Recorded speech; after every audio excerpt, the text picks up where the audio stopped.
જો simple past tense માં જે આપણે એક્સરસાઇઝ 2 નો અભ્યાસ કરવાના છે.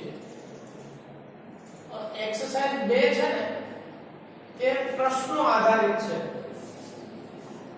યાદ કરો, સિમ્પલ પ્રેઝન્ટ ટેન્સ માં આ પ્રકારનો એક પ્રશ્ન આવી ગયો કે તમને એક વાક્ય આપ્યું હોય અને વાક્ય પછી તમને પ્રશ્નાર્થ કંઈક હુ, વોટ, વેર, વેન આપેલું હોય, એનો ઉપયોગ કરવાનો અને આપણા પ્રશ્નમાં જે જવાબ બનતો હોય એ આપણા પ્રશ્નમાં આવવો જોઈએ નહીં. આવો એક પ્રશ્ન આવી ગયો. હવે આપણે થોડા કેટલાક વાક્યો જોઈ લઈએ, પછી ગ્રામરમાં જે એક્સરસાઇઝ આપી છે એ જોઈએ. Mahi made cake yesterday. मैं एक वाक्य लिखूं, माही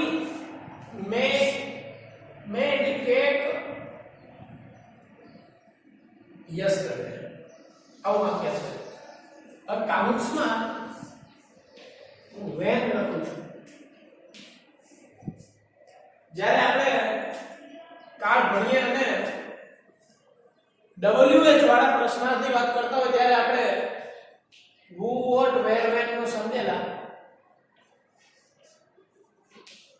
આમ તો તમે ધોરણ 5 થી આ સમજેલા છો, પણ અહીંયા માત્ર સામાન્ય એક જેવી વાત કરી દઉં એટલે તમને પાછું એક પ્રશ્ન હોય તો સોલ્વ થઈ જાય. જો who થી આપણે ક્યારે પ્રશ્ન બનાવીએ? જ્યારે જવાબમાં આપણે વ્યક્તિ જોતું હોય, કોઈ પ્રાણી જોતું હોય. કોણે બટકું ભર્યું? કૂતરાએ. કોણે તારી વસ્તુ લઈ લીધી? આ છોકરાએ. તો કોણ? તો જવાબમાં આપણે વ્યક્તિ અથવા તો પ્રાણી મળે. વોટ થી આપણે ક્યારે પ્રશ્ન પૂછીએ છીએ? જ્યારે જવાબમાં મુખ્ય ઉત્તર જોતો હોય. આજે ગણિતમાં શું હોમવર્ક આપ્યું? તો પર્ટિક્યુલર જવાબ આપણે આપવો પડશે. બરાબર? તો એ શું થી પ્રશ્ન પૂછીએ? આજે નાસ્તામાં તમે શું લાવ્યા? તો પર્ટિક્યુલર જવાબ દેવો પડે. બરાબર? એનો જવાબ આપણે હા કે નાથી નથી આપી શકતા. એટલે જ્યારે જવાબમાં મુખ્ય વસ્તુ જોતી હોય ત્યારે વોટ થી આપણે પ્રશ્ન બનાવી. હવે વેર વાળું જોઈ લઈએ. વેર થી ક્યારે પ્રશ્ન બનાવાય? જ્યારે જવાબમાં આપણે સ્થળ જોતું હોય. તમે સીધ ગયા હતા, ક્યાં ગયા હતા? તો અમે અમદાવાદ ગયા હતા, રાજકોટ ગયા હતા, બરાબર, બગીચે ગયા હતા, મંદિરે ગયા હતા. પર્ટિક્યુલર સ્થળ આવશે. તું ક્યાં હતો? હું વોશરૂમમાં હતો, હું રૂમમાં હતો, હું કિચનમાં હતો. વેન વાળામાં ધ્યાન રાખો. જ્યારે જવાબમાં તારીખ જોતી હોય, જવાબમાં વાર જોતો હોય, જવાબમાં સમય જોતો હોય, ત્યારે વેન થી પ્રશ્ન પૂછાય. એટલે વેન થી પ્રશ્ન પૂછાતા હોય એવું જાજુ બને, કારણ કે એને પ્રશ્ન પૂછવાની રીત જુદી. ભૂકંપ ક્યારે થયો હતો? ઈસવીસન 2001 માં થયો હતો, 26 જાન્યુઆરી. તો પણ ક્યારે? તમે ક્યારે હોમવર્ક કર્યું? તો કે સાંજે હોમવર્ક કર્યું. બરાબર? તો એમાં સાંજ, સવાર, બપોર, સાંજ એ રીતના આવી ગયું. તમે ક્યારે ત્યાં ગયા હતા? તો તારીખ આવી જાય. એમ સાલ પણ આવે. એમ સમયથી આપણે જ્યારે જવાબ જોતો હોય ત્યારે વેનથી આપણે પ્રશ્ન બનાવીએ છીએ. તો હવે આ એક્સરસાઇઝમાં આપણે એ જોવાનું કે એનો ઉપયોગ અહીંયા કઈ રીતના કરશું. અહીંયા કાઉન્સમાં આપણે વેન આપેલો છે. હવે વેન આપે ને એટલે આપણને એવું સમજાવ્યું કે સમયથી પ્રશ્ન બનાવવાનો. તો આ વાક્યમાં સમય હોય એ સમય આપણા પ્રશ્નમાં આવવો જોઈએ નહીં. તો વેન નહીં. હવે બીજી વાત, આપણે દરેક કાળમાં કહીએ છીએ કે પ્રશ્નાર્થ વાક્ય બનાવવું હોય એટલે કે ઇન્ટ્રોગેટિવ બનાવવું હોય, નકાર વાક્ય બનાવવું હોય, નેગેટિવ વાક્ય બનાવવું હોય, આ બંને વાક્યો બનાવવા હેલ્પિંગ વર્બની જરૂર પડે છે, સહાયકારકની જરૂર પડે છે. ચાહે સાદો વર્તમાનકાળ હોય, ભૂતકાળ હોય કે ભવિષ્યકાળ હોય.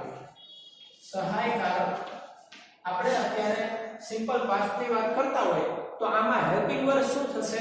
ડીડ થશે. ઓલા વર્તમાન કાળમાં શું થતું હતું? ડુ અને ડઝ થતું હતું. બરાબર? વર્તમાન કાળમાં એ તકલીફ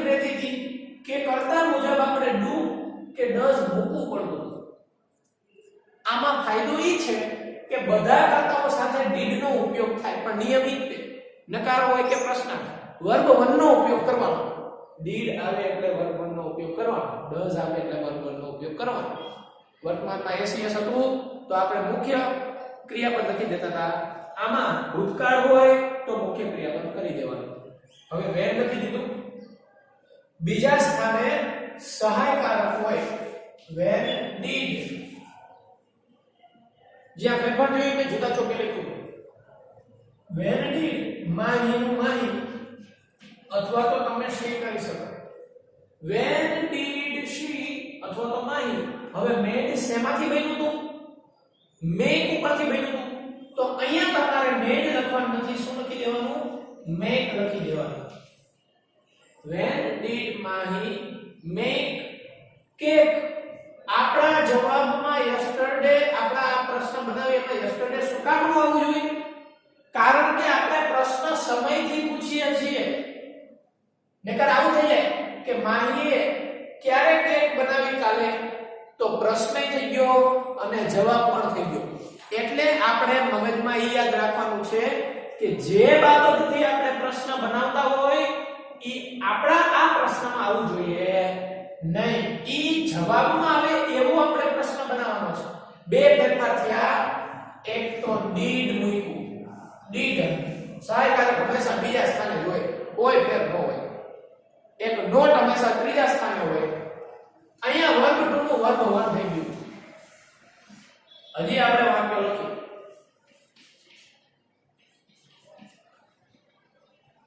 students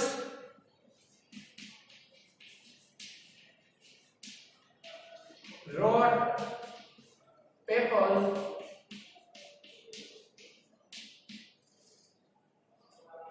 at school. Full stop. અહીંયા હું where લખું છું. જો ઉપરના વાક્યમાં છે ને when હતું, સમય હતો, એટલે આપણા પ્રશ્નમાં આપણે સમય લીધો નહીં. નીચેના વાક્યમાં આપણને where આપ્યું છે એટલે આપણા પ્રશ્નમાં સ્થળ લેશું નહીં. વાક્ય એમ છે વિદ્યાર્થીઓએ કાલે શાળામાં પેપરો લખ્યા. હવે આપણે પ્રશ્ન એવો બનાવવાનો છે કે વિદ્યાર્થીઓએ ક્યાં પેપર લખ્યા. હવે WH વાળું પહેલા મૂકી દેશું જે આપેલું છે where. બીજા સ્થાને શું આવે? સહાયકારક આવે પ્રશ્ન હોય તો did. જો એક વાત યાદ રાખવી, જ્યારે હા કે નાના જવાબ આવે એવો પ્રશ્ન બનાવતા હોય ને ત્યારે સહાયકારક હંમેશા પહેલા આવશે. હેલ્પિંગ વર્બ હંમેશા પહેલા આવી જશે. where did students અથવા તો એને સર્વનામમાં they લખી શકો. where did they અથવા તો students. હવે wrote લખી શકાશે નહીં. શું લખવું પડશે? આપણે wrote નું શું કરી દેવું પડે? વર્બ 1 રાઈટ કરી દેવું પડે. એટલે આમ બેનું આપણું where did they write papers. અને ભૂલથી એક સ્કૂલ આવવું જોઈએ નહીં. ક્વેશ્ચન માર્ક કરવું પણ ભૂલવું નહીં. પરીક્ષામાં આવા પ્રશ્નો બનાવવાના પ્રશ્નો આવે અને જો તમે પ્રશ્નાર્થ અથવા તો ક્વેશ્ચન માર્ક કર્યું ન હોય તો તમને માર્ક મળી શકે નહીં, કારણ કે પ્રશ્નાર્થી વગર પ્રશ્ન બનતો નથી. હજી એક વાક્ય જોઈએ.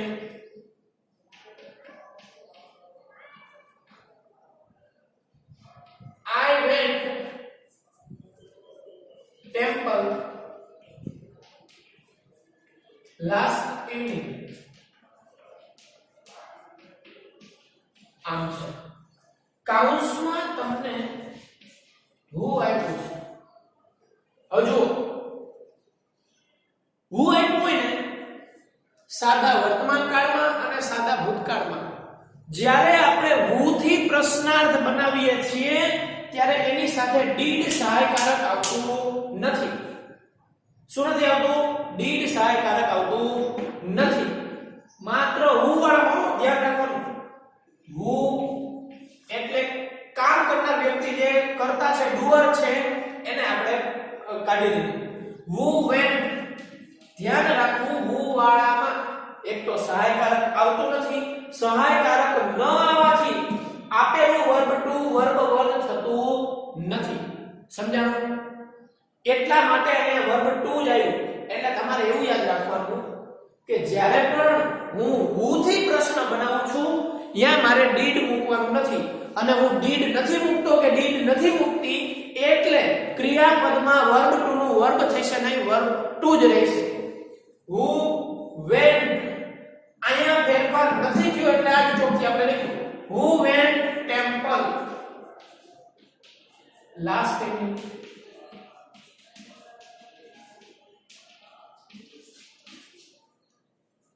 જોઈ લો એક વોટ વાળું વાક્ય બનાવવાનું બાકી, આ આપણું ભૂસેન કરી નાખો. ચાલો વોટ વાળું એક લખી દઈએ.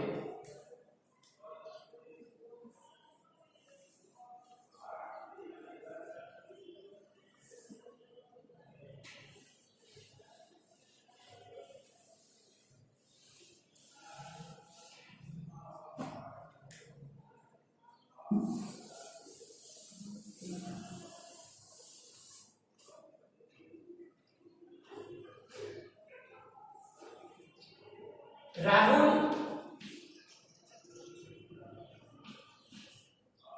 parked his car in front of his house. રાહુલે તેની કાર પાર્ક કરી એના ઘરની સામે. હવે કાઉન્સમાં આપણને વોટ આપ્યું છે. શું આપ્યું છે? વોટ આપ્યું છે. તો વાક્યમાં મુખ્ય વસ્તુ શું છે? પાર્ક શું કરવામાં આવ્યું છે? His car park. બરાબર? તેની કાર પાર્ક કરવામાં આવી છે. એટલે પ્રશ્ન આપણે જો શું થી બનાવીએ અને જવાબમાં તેની કાર આવે ને તો આપણો શું થી બનેલો પ્રશ્ન સાચો. રાહુલે તેના ઘરની સામે શું પાર્ક કર્યું? કાર. તો શું થી બનતો પ્રશ્ન આપણો સાચો. લખી વોટ બીજા સ્થાને શું આવે? ડીડ આવે. વોટ ડીડ રાહુલ અથવા તો હી. હવે પાર્ક નું શું થઈ જશે? પાર્ક થઈ જશે. What did he park. હવે હિઝ કાર આપણે આ પ્રશ્નાર્થમાં લેવાનું નહીં, નહીતર તો પ્રશ્ન બનશે ને આધારે જવાબ બની જશે કે રાહુલે ક્યાં એની કાર પાર્ક કરી? એના ઘરની સામે. તો બધું આમાં આવી ગયું. બરાબર? What did Rahul park in front of his house? બરાબર? હવે who, what, where, when ના ચારેય મેં તમને બોર્ડ ઉપર સમજાયા. એવા આપણે ગ્રામર બુકમાં જે 10 વાક્યો આપેલા છે એ 10 વાક્યો આપણે સમજવાના છે. હું જ્યારે બોર્ડ ઉપર વાક્ય લખતો હોય ત્યારે તમારે જાતે જ લખવાનું નથી, તમારે વિચારવાનું કે આનો પ્રશ્ન કઈ રીતના બની શકે અને પછી હું સોલ્વ કરાવું. બરાબર? ચાલો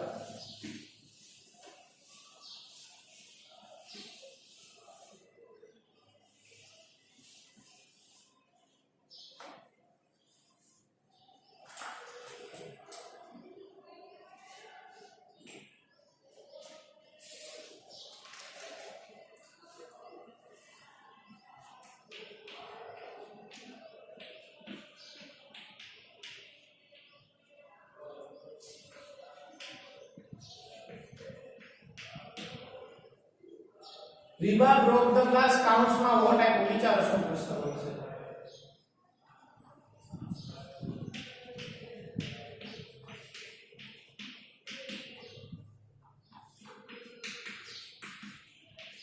The merchant sold fruits.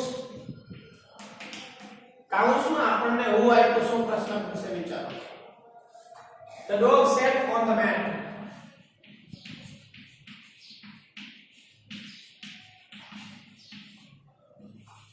કાઉન્સમાં આપણને વેર આપેલું છે. શું પ્રશ્ન બનશે? વિચારો. ચોથું, my father went to Jaipur last month. My father went to Jaipur last month. શું જવાબ બનશે? વિચારો. કાઉન્સમાં આપણને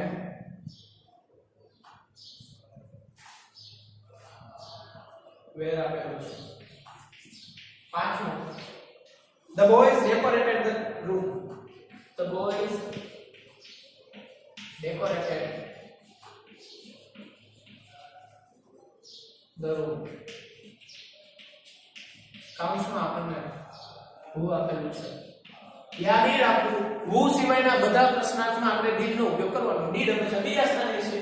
જેનાથી બનાવતા હોય ઈ જવાબ આપણા પ્રશ્નમાં આવવો જોઈએ. એટલું યાદ રાખવાનું. હવે બનાવતા દઈશું. બરાબર, હું તમને સમજાવતો જાઉં. વિભા broke the glass. વિભાએ ગ્લાસ તોડ્યો. કાઉન્સમાં આપણને શું આપ્યું છે? વિભાએ શું તોડ્યું? તો ગ્લાસ. the glass આપણા જવાબ આપણા આ પ્રશ્નમાં આવવો જોઈએ નહીં. લખીએ what બીજા સ્થાને did લેશું. what did વિભા અથવા તો she જે લખો. broke નું થઈ જશે break. break માં ધ્યાન રાખજો. what did she break? question mark આમ થઈ જશે. જો તો the merchants એ સાચો છે. sold the fruits. sold વહેંચ્યું and verb was sell. who sold the fruits? આમ થઈ જશે. who વાળામાં did આવતો નથી એટલે verb to નું verb to જ રહેશે. who sold the fruits?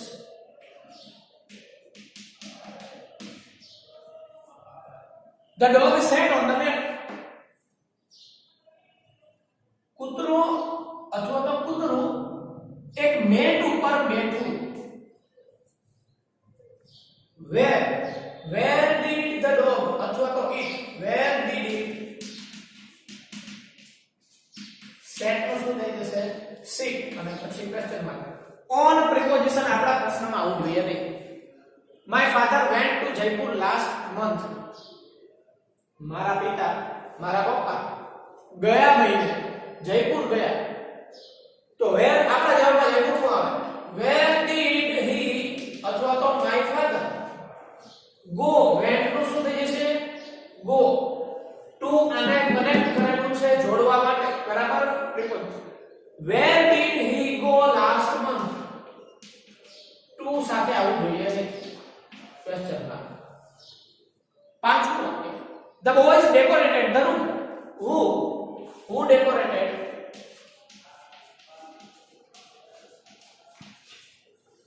the room. question mark. લખો બીજા. ચાલો જોઈએ.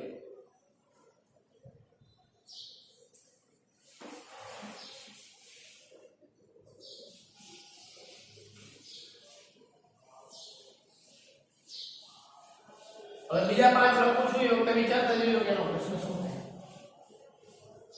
કેટલાય did મૂકવાની ભૂલ કરે. did ની જગ્યાએ હું does મૂકી દે, do મૂકી દે, અથવા તો did મૂક્યું હોય તો verb કરવાનું ભૂલી જાય. ધ્યાન રાખજો, આવું થાય નહીં.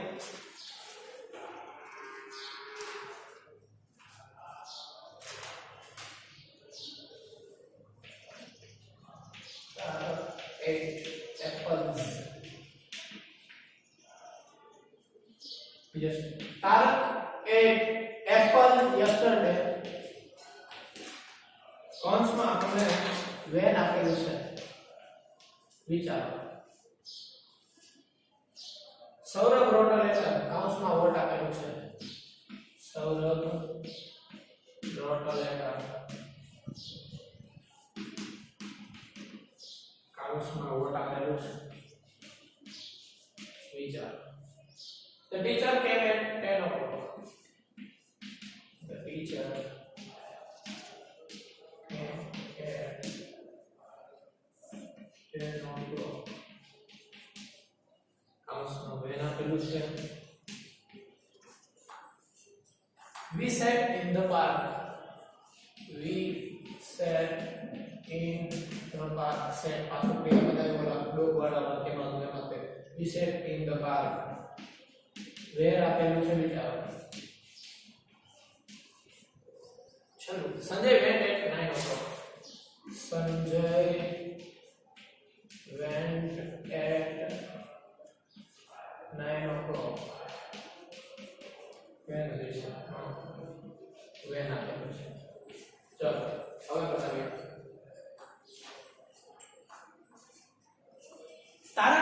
Means yesterday. વેન આપેલું છે વેન ડીડ. ડીડ આવે એટલે વર્બ થઈ જશે. When did he eat apples. Yesterday આપણા જવાબમાં આવવું જોઈએ નહીં. બીજું, Saurabh wrote a letter. What did he અથવા તો Saurabh what did he write? और letter આપણા જવાબમાં આવવું જોઈએ નહીં. આપણા પ્રશ્નમાં ના આવવું જોઈએ. when આપેલું છે એટલે at 10 o'clock આપણા પ્રશ્નમાં આવશે નહીં. when did the teacher માટે he કે she લખી શકો. he come કેમ નું કામ થઈ જશે. when did he come now? ચલો no. we sat in the park. અમે પાર્કમાં બેઠા. where did we sit? in the park આવે. ચલો Sanjay went at 9 o'clock. when at 9 o'clock Sanjay 9 વાગે ગયો. ક્યારે ગયો? 9 વાગે. તો when did he went લખી દો ને. નો લખાય કેમ? બરોબર લખવું પડે. when did he go? આ જોયું.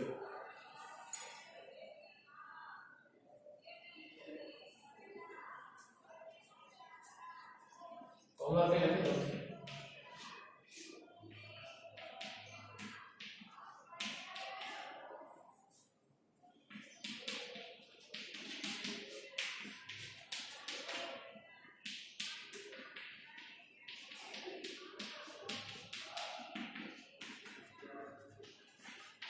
ગ્રામર બુકમાં આપણા સિમ્પલ પાસ એમાં આજે એક્સરસાઇઝ છે ને એક્સરસાઇઝ 2 આ લખવાની. પહેલા વાક્યો લખી નાખવાના, કાઉન્સ લખી નાખવાનો અને પછી જાતે આ વાક્યો બનાવવાના. તમને મજા આવશે.